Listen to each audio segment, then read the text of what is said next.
Kamusta sa lahat? Maligayang pagdating sa aking channel. Nagsalita si Engin Acurec tungkol sa kanyang asawang si Tagbabuyek Usten sa sandaling nagkita kami, tumigil ang mundo.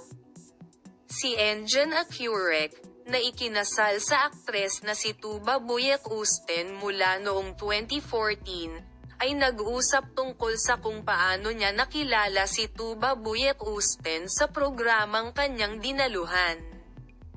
Naging panauhin ang aktor na si Engin Acurec sa programang Kakausap Ko Pa Lang, na hino-host ni Kendar Tolga-Isik.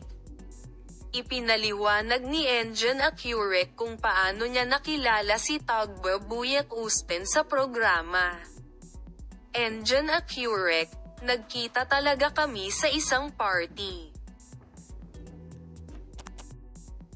Ngunit ang aming mga kaibigan tulad ni Yilmaz Erdogan at Belsem ay nagsisikap na pagsamahin kami. The moment we met, the world stopped for me.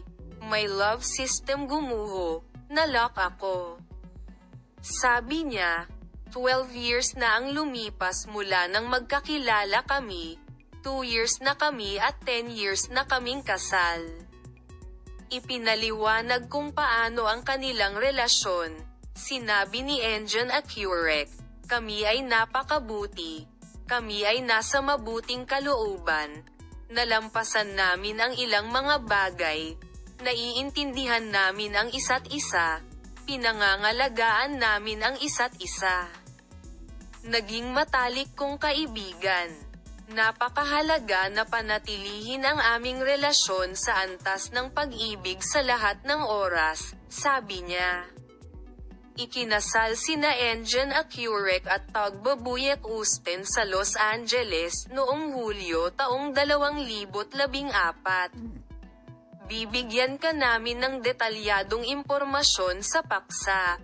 Mga espesyal na post para sa mga tagahanga ni Engin Acurec at Tugba Buyek Usten.